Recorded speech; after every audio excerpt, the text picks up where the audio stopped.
Senhor presidente, eu não poderia também deixar de manifestar aqui sobre a questão das Olimpíadas. Evidente que hoje os jornais trazem matérias sobre o fechamento das Olimpíadas, inclusive com números. Essa Olimpíadas agora o Brasil conseguiu 17 medalhas, em Pequim foram 15, então uma evolução pequena. Mas foi colocado também, senhor presidente, que o investimento feito nos últimos 4 anos chegou a 1,8 bilhões, ou seja, 1.856 milhões foram feitos de investimento direto através de incentivo, através da legislação, questão da Loteria Federal, patrocínio, o que dá em torno de 109 milhões para cada medalha. Evidente que não é dessa forma que a gente pode exatamente, não é o fato de colocar dinheiro, só dinheiro não resolve. O que nós precisamos de fato, e aí toda vez que a gente fala em Olimpíadas, fala em qualquer tipo de dificuldade, como agora a questão das greves, a questão do desenvolvimento econômico, tudo isso, senhor presidente, passa por educação. Então vejamos, como melhorar a performance para as Olimpíadas 2016, dificilmente teremos uma evolução como diria aqui que é necessário em termos de investimento na educação. Por que o Brasil sempre foi, já não é mais, o país que sabe jogar futebol, que ganha tudo em futebol? Porque era o único esporte onde todas as crianças, independente de classe social, praticavam.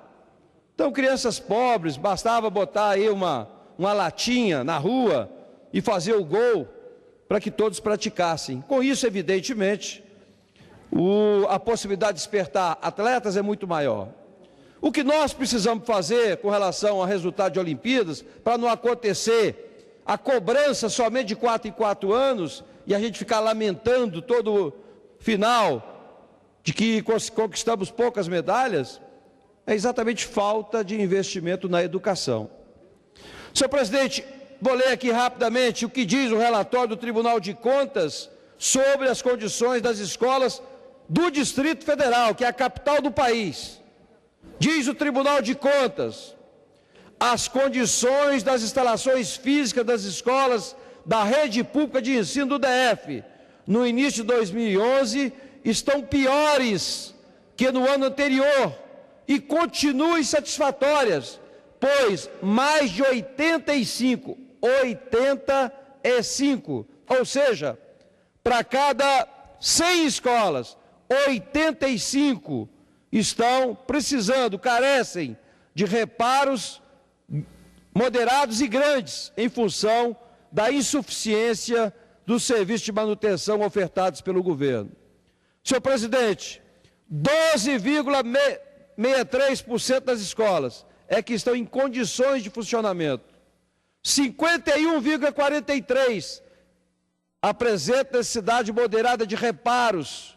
32,83% em condições ruins e 3,12% em péssimas condições. Ou seja, impossível os professores trabalharem nessas escolas, nessas condições que se encontram. Diz ainda o item 27 do relatório: cotejando esses resultados com as auditorias anteriores, conclui-se que a situação encontrada no início de 2007 permaneceu praticamente inalterada até o início de 2008, apresentou leve melhora no início de 2009 e piora no início de 2010, e piora ainda maior no mesmo período de 2011. Ou seja, concluindo aqui o relatório, as instalações físicas da maioria dos estabelecimentos de ensino são incompatíveis com as atividades curriculares que nelas devem ser desenvolvidas, inclusive sobre a ótica dos próprios diretores das escolas.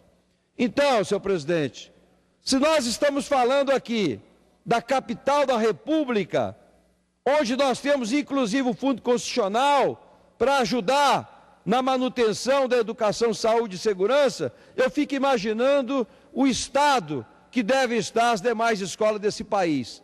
Então, o que é necessário é reformular, é fazer de fato uma reforma completa. Se for necessário, construir novas instalações, mas o que precisamos é dotar as escolas públicas de condições para o desenvolvimento do esporte, da cultura, do conhecimento. Eu tenho certeza absoluta, se voltarmos o que já existiu nesse país, eu mesmo, quando ainda fiz a minha 7ª série e 8ª série aqui em Brasília, no ginásio do Guará, nós praticávamos esporte, salto à distância, futebol, basquete, vôlei. Então, eram diversos, atletismo. Então, senhor presidente, a solução e o grande investimento que tem que ser feito para melhorar a performance das Olimpíadas, para melhorar as questões de qualidade em termos de educação, é investimento. E aí o que não dá para entender é exatamente isso. Aprovamos o Plano Nacional de Educação, 10% do PIB, e agora há o recurso do plenário para discutir novamente essa matéria. Outra coisa gravíssima, senhor presidente, que também fruto de discussão aqui hoje, é a questão das greves. Amanhã nós teremos uma assembleia às 20 horas na Praça do Relógio da questão de segurança pública. Estarão lá os policiais militares, bombeiros, possivelmente também Polícia Civil, mas especificamente Polícia Militar e Corpo de Bombeiro. Senhor presidente, está se arrastando há meses essas negociações. E o mais grave, aquele que prometeu, aquele que escreveu, aquele que disse e se comprometeu durante a campanha, sequer recebem essas categorias. Esse é o mais grave, porque se não tem dinheiro, sente e explique, olha, infelizmente, quando eu prometi, eu não sabia disso, não sabia daquilo. Mas o que não pode é desrespeitar profissionais como a segurança pública, como os professores também, que estão novamente em alerta com relação à greve. Daqui a pouco, 500 mil alunos são surpreendidos com nova greve dos professores, porque tudo que é prometido não é cumprido. Então, eu faço aqui um apelo novamente. Estive no Ministério do Planejamento, sei que algumas coisas já podem ser concedidas, mas o Ministério não pode tomar iniciativa, a iniciativa tem que ser do GDF. Então, faço um apelo aqui aos secretários, em especial ao governador, que receba, que chame os policiais militares, os bombeiros, a Polícia Civil, os professores e o próprio pessoal da saúde, todos aqueles que foram ludibriados, iludidos com promessas que hoje não estão sendo atendidas, para que o governo oficialmente possa dar uma justificativa, o porquê de não atender aquilo que foi prometido por escrito. Mas, senhor presidente, eu gostaria também, senhor presidente, de falar um pouco sobre a questão muito importante aqui para o Distrito Federal, e aí eu gostaria de pedir a Vossa Excelência que adicionasse aí o tempo de liderança também, para falar um pouco, senhor presidente, do Parque Tecnológico Capital Digital.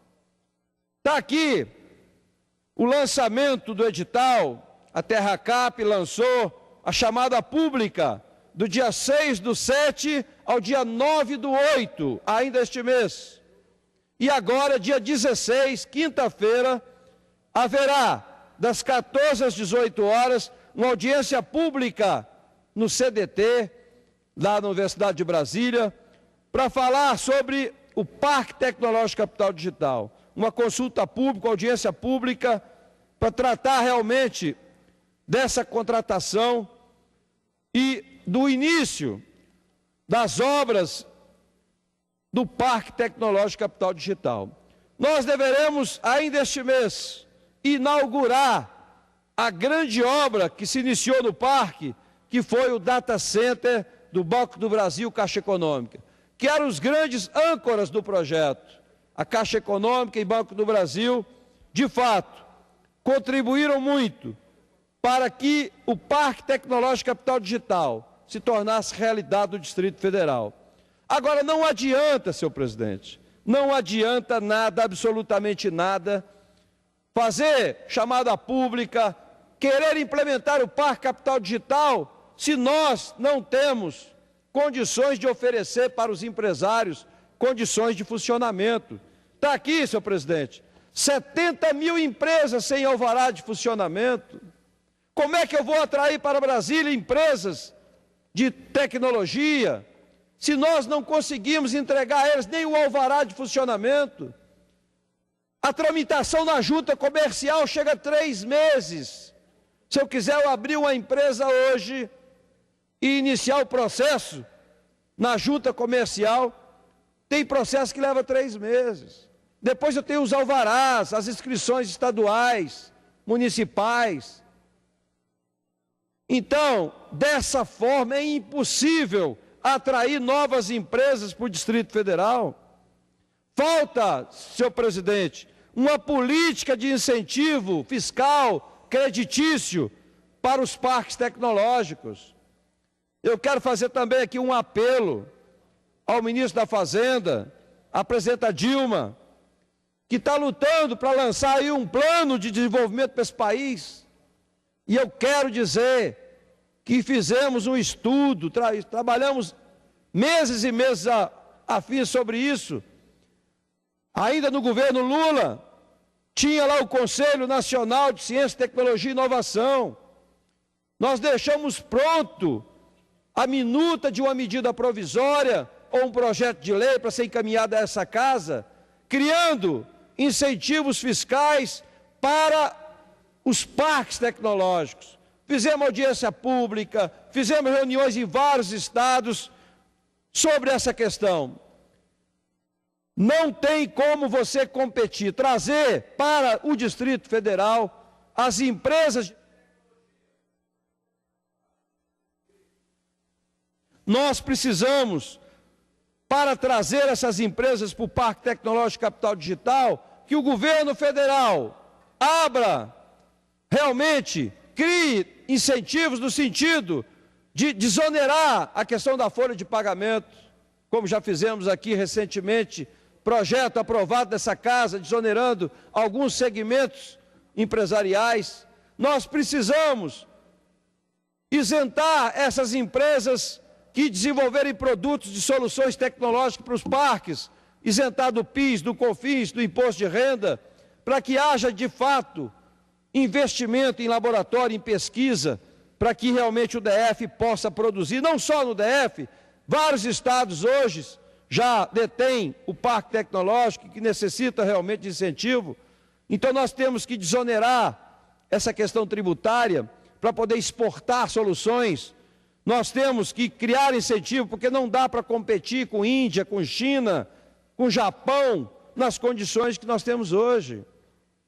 Deputado presidente, Vossa Excelência, que é de um estado do Amazonas, sabe disso. Se não tiver incentivo, nós não traremos para Brasília, e muito menos para outros estados, investidores para investir em pesquisa. Porque não adianta trazer para o parque tecnológico empresas prestadoras de serviço apenas. O que nos interessa no parque tecnológico são empresas que vão investir no conhecimento, na pesquisa, para que possa criar incubadoras, empresas novas, botar essa geração de estudantes realmente criando condições de empreendedorismo, para que de fato a gente melhore as condições da economia do Distrito Federal e do país. Era isso, senhor presidente. Muito obrigado.